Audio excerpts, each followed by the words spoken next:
جی آواز آ رہی ہے آپ کو؟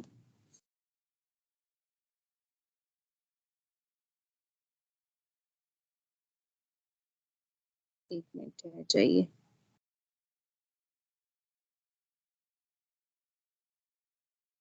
یہ کوئی کیمرہ آن کر دیا آپ لوگوں نے، آف کرے بھی جلدی سے. چلیے ٹھیک ہو گیا. خیال رکھا کریں اس چیز کا. چلیے جی ذرا خیال رکھا کریں، پردے کا خاص خیال رکھا کریں اس چیز میں. فرمائیں. ایک منٹ جی، ریکارڈنگ پہ لگ گیا؟ جی لگ گیا. آج ہم نے سورہ ہود شروع کرنی ہے. چلیے بسم اللہ الرحمن الرحیم. الف لام را کتاب احکمت آیاته ثم فصلت من لدن حکیم خبیر. الف لام را یہ وہ کتاب ہے جس کی آیتوں کو دلائل سے مضبوط کیا گیا ہے، پھر ایک ایسی ذات کی طرف سے اس کو تفصیل کے ساتھ بیان کیا گیا ہے جو حکمت کے مالک اور ہر بات سے باخبر ہے. سورہ ہود کا تعارف کیا ہے کہ یہ سورت بھی مکی سورت ہے. ٹھیک ہے، مکی اور مدنی کا میں نے فرق بتایا تھا کہ مکی وہ صورتیں ہیں جو ہجرت سے پہلے ہیں، اور مدنی کون سی صورتیں ہیں جو ہجرت مدینہ کے بعد نازل ہوئی. تو یہ صورت بھی مکی صورت ہے، اور اس صورت کے بھی جو مضامین ہیں وہ پچھلی صورت کے مضامین سے ملتے جلتے ہیں. لیکن سورہ یونس میں جن پیغمبروں کا ذکر کیا گیا تھا ان کے واقعات کو بہت مختصر کر کے ذکر کیا گیا تھا، لیکن اس صورت میں تفصیل کے ساتھ ذکر کیا گیا. خاص طور پر حضرت نوح علیہ السلام کا، حضرت ہود علیہ السلام کا، حضرت صالح، حضرت شعیب، حضرت لوط علیہ السلام کے واقعات کو بہت تفصیل سے ذکر کیا گیا ہے اور انتہائی بلیغ انداز میں ذکر کیا گیا ہے. اور یہاں پر بتانا پھر یہ مقصود ہے کہ اللہ تعالیٰ کی جو نافرمانی بڑی بڑی یہ زور آور قومیں کر چکی ہیں، ان کو اللہ تباہ کر چکی ہے، آج ان کے نام و نشان بھی نہیں ملتے. اور جب انسان اللہ کی نافرمانی پر آتا ہے تو اللہ نافرمانی کی وجہ سے اللہ تعالیٰ کے قہر کا اور عذاب کا مستحق ہو جاتا ہے. تو وہ چاہے وہ بندہ پھر وہ کسی بڑے پیغمبر، کتنے ہی بڑے پیغمبر سے قریبی رشتہ رکھتا ہو، اس کو بھی وہ بھی عذاب کی لپیٹ میں آ جائے گا. جیسے حضرت نوح علیہ السلام کا بیٹا، تو اس کو بھی جو ہے وہ موجوں نے اس کو لے لیا، یعنی وہ بھی ڈوب گیا. اور دوسرے حضرت لوط علیہ السلام کی بیوی بھی وہ بھی نہیں ان کو بچا سکے. اس لیے اگر ہم کوئی صحبت ایسی ہے کہ بہت اچھی صحبت ہے اور ہم یہ نہیں کر سکتے کہ نہیں انشاءاللہ تعالیٰ اب جو ہے والد صاحب بھی ماشاءاللہ تبلیغ میں وقت لگا رہے ہیں، والدہ بھی جو ہے وہ مدرسے پڑھتی ہیں، اور بچے بھی اللہ تعالیٰ انشاءاللہ ماحول کا ضرور اثر ہوگا، اللہ تعالیٰ ہدایت دے. لیکن اس پہ فخر یہ نہیں کرنا کہ بچہ تو نیک ہوگا ہی ہوگا جب والدین ایسے ہیں. تو بس نیک نیتی کی دعا کرتے رہنا ہے، سنبھل کر چلنا، اور بچوں کے لیے دعا کرتے رہنا، اور ان کے لیے رستہ بنائے رکھنا دین کے پر چلنے کا. تو اللہ پاک نے ہی جس کی قسمت میں لکھا ہے اللہ نے ہدایت دی، اس لیے اپنی اولادوں کے لیے خاص دعا کریں اللہ پاک انہیں راہ ہدایت پہ رکھیں. ٹھیک ہے، اللہ پاک انہیں دین کے راستے پر رکھیں اور انہیں گمراہ ہونے سے بچا لیں. اس لیے اتنے بڑا تعلق ہے نبی کی بیوی اور نبی کا بیٹا، تو اس کو وہ نہیں بچا سکے. تو اللہ تعالیٰ جسے ہدایت دینا چاہے دیتے ہیں. ٹھیک ہے، اور جس سے ہدایت کا راستہ اٹھا لیں تو اس کے کوئی ایسا نہیں ہے جو اس کو ہدایت کے راستے پر لا سکے. تو یہاں تو عذاب الہی کا پھر مؤثر انداز میں یہاں پر ذکر کیا گیا. پھر اس میں دین پہ استقامت کا حکم اس تاکید سے کیا گیا اس صورت کے اندر کہ حضور اکرم صلی اللہ علیہ وسلم کو ایک دفعہ حضرت ابوبکر صدیق رضی اللہ عنہ کہتے ہیں کہ بھئی آپ کے اوپر تو بال، آپ کے پاس سفید بال نظر آ رہے ہیں، بڑھاپے کے اثرات نظر آ رہے ہیں. تو آپ صلی اللہ علیہ وسلم نے فرمایا کہ مجھے سورہ ہود اور اس جیسی صورتوں نے بوڑھا کر دیا ہے. کیوں فرمایا کہ اللہ نے استقامت کا ذکر کیا، فاستقم علیہ، تو اس پہ استقامت کرے. تو استقامت کرنا تو بہت ہی مشکل کام ہے، اور اس پر کوشش کرنا. تو یہاں پہ اور جو اس پہ تنبیہ کی گئی ہے ان صورتوں میں، اس وجہ سے کہ اپنی امت کے بارے میں بہت خوف ہوتا تھا اس بارے میں کہ کہیں وہ بھی اپنی نافرمانی کی وجہ سے کسی بڑے عذاب کی شکار نہ ہو جائیں. ٹھیک ہے، بات تو بڑھ جائے گی شروع میں ہی. تو یہ جو دیکھیں آپ سیلاب کا جو طوفان آیا ہوا ہے، سیلاب اتنا وہ آزمائش اتنی بڑی امت مسلمہ کے اوپر، اور کتنا تکلیف دینے والے احوال آپ دیکھ رہے ہیں، ہم بھی دیکھ رہے ہیں. اور اللہ تعالیٰ مسلمانوں کو اس آزمائی سے نکالے اور مسلمانوں کو استغفار اور توبہ استغفار کی توفیق دے، اور آئندہ کے لیے بھی اللہ تعالیٰ حالات بہتر کر دے، کہ اس کی وجہ سے کتنے حالات جو گھروں میں بیٹھے ہیں ان کی بھی مشکل ہو رہے ہیں ان کے لیے۔ وہ اب جیسے دیکھیے ساری فصلیں تباہ ہو گئی ہیں، سارا کچھ آپ سب کچھ جانتے ہیں، ظاہر ہے ماشاءاللہ سے آپ لوگ اپڈیٹ بھی ہیں ساتھ اس کے کرنٹ افیئرس کے ساتھ، تو آپ سب کچھ جانتے ہیں، کہنے کی ضرورت نہیں۔ لیکن کیا ہے کہ ہمیں کیا دیکھنا ہے کہ ہمیں استغفار زیادہ سے زیادہ کرنا ہے، اللہ کے آگے جھکنا ہے، اپنے گناہوں کی معافی مانگیں کہ اللہ پاک ہم بھی اس عذاب کسی عذاب کی لپیٹ میں آ جائے۔ ہمارے گھر پہ خدا نخواستہ اگر آیا ہوتا اور ہم صبح اٹھ کے دیکھتے تھے کہ ہماری بستی پوری ہماری بھری ہوئی ہے اور ملیا میٹ ہو گئی ہے، اور اللہ نے جیسے قوم ہود کو ختم کر دیا اور قوم لوط کو ختم کر دیا، آج ان بستیوں پہ کوئی نہیں ہے، ان جگہ پر کوئی نہیں ہے، آثار بھی نہیں ہے، تو دیکھیں یہاں پر بھی آپ دیکھیں پانی ساری کی ساری بستیاں بہا کے لے گئی۔ آج بھی لوگ وہاں پہ کھڑے گیا کہہ رہے ہیں کہ بھئی یہاں پر ایک بستی تھی پوری، اور ہمیں دیکھ کے ہمیں اپنے یہ سوشل میڈیا پہ جو دکھایا جا رہا ہے اس پر دیکھ کر ہمیں ان ویڈیوز کے اندر یقین نہیں آ رہا کہ واقعی یہاں بستی تھی، یہ تو سمندر لگ رہا ہے، یہ تو کوئی دریا لگ رہا ہے اتنا بڑا، یہ تو کوئی ندی لگ رہی ہے اتنی بڑی، ٹھیک ہے بہہ رہا ہے پانی کیسے، تو وہاں پر تو پہلے بستیاں تھیں۔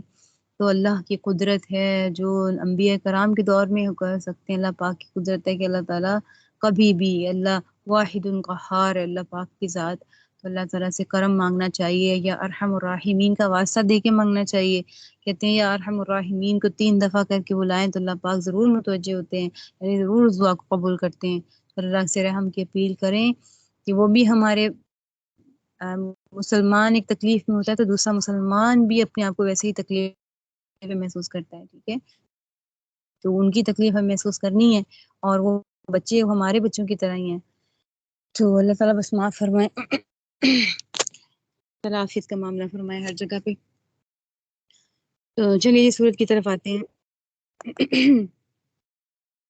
کتاب ہے الف لام را، میں نے آپ کو کیا بتایا تھا کہ یہ حروف مقطعات ہیں۔ حروف کیا معنی کہ یہاں پہ اس کی مراد اللہ تعالیٰ ہی، اللہ کے رسول اور اللہ ہی بہتر جانتے ہیں، اور یہ راز ہے کہ اس کو دوسروں پر مطلع نہیں کیا گیا، اس لیے فکر میں پڑھنے کی ہمیں ضرورت نہیں ہے۔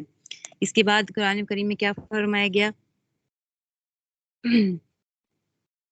ٹھیک ہے، کتاب احکمت آیاتہ، اس کی آیات کو محکم بنا دیا، کیا مضبوط دلائل، ٹھیک ہے، اس کی آیت کو محکم بنایا گیا۔ محکم کا مطلب کیا؟ احکام سے ہے، اس کے معنی کہنا ہے کہ ایسا کلام، ایسا درست، کسی کلام کو ایسا درست کیا جائے کہ جس میں کوئی لفظی اور معنوی یا غلطی کا امکان نہیں، ٹھیک ہے، اس لیے ان آیات کو محکم بنانے کا مطلب ہوگا کہ اللہ تعالیٰ نے ان آیات کو ایسا بنایا کہ کسی غلطی، لفظی غلطی یا اس میں اس کے باطل ہونے کا کوئی امکان اور احتمال بھی موجود نہیں ہے۔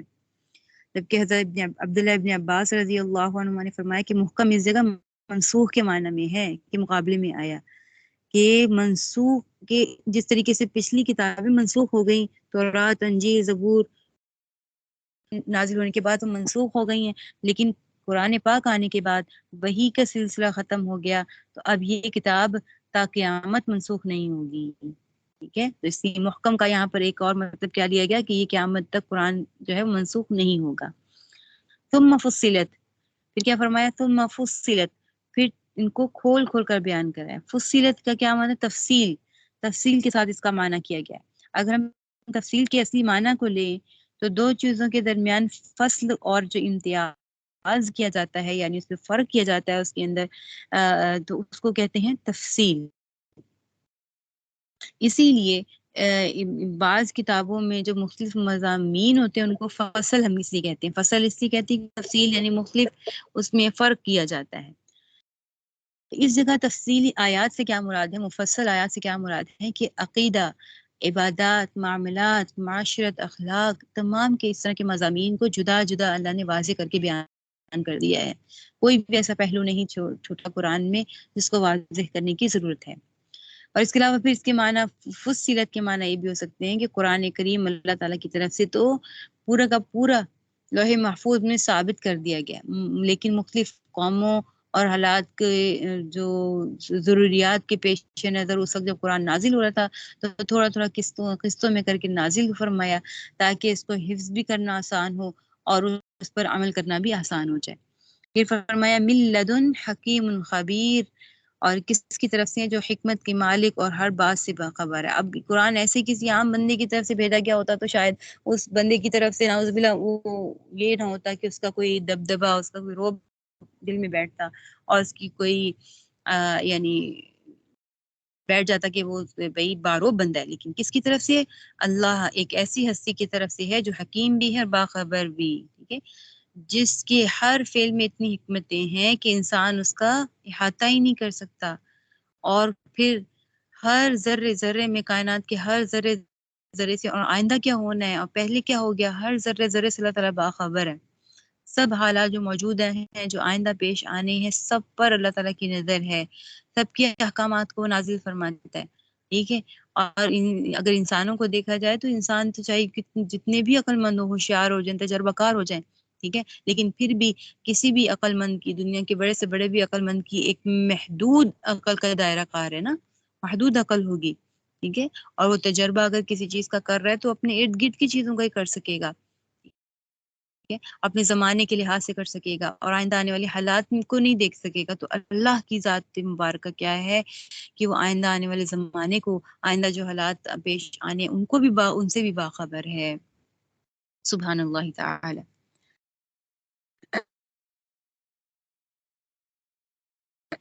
لا تدعوا الا اللہ اننی لکم منہ نذیر وبشیر، یہ کتاب پیغمبر کو حکم دیتی ہے کہ وہ اللہ لوگوں سے یہ کہیں کہ اللہ کے سوا کسی کی عبادت نہ کرو، میں اس کی طرف سے تمہیں آگاہ کرنے والا اور خوشخبری سنانے والا ہوں، ٹھیک ہے۔ کیا فرمایا گیا؟ اللہ تعبدو، یعنی عنایت میں کیا فرمایا گیا ہے؟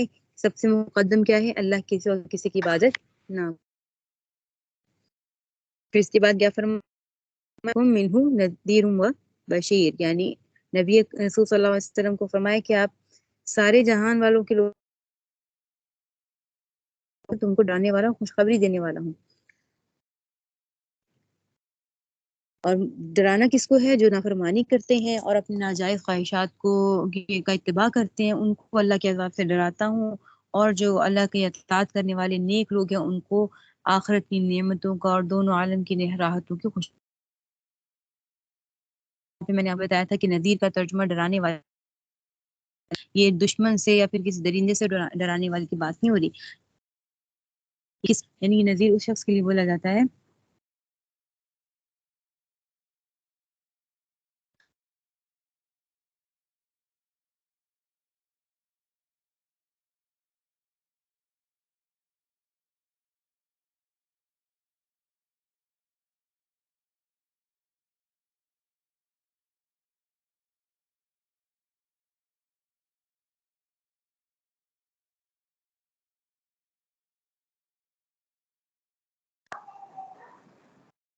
آواز نہیں آ رہی۔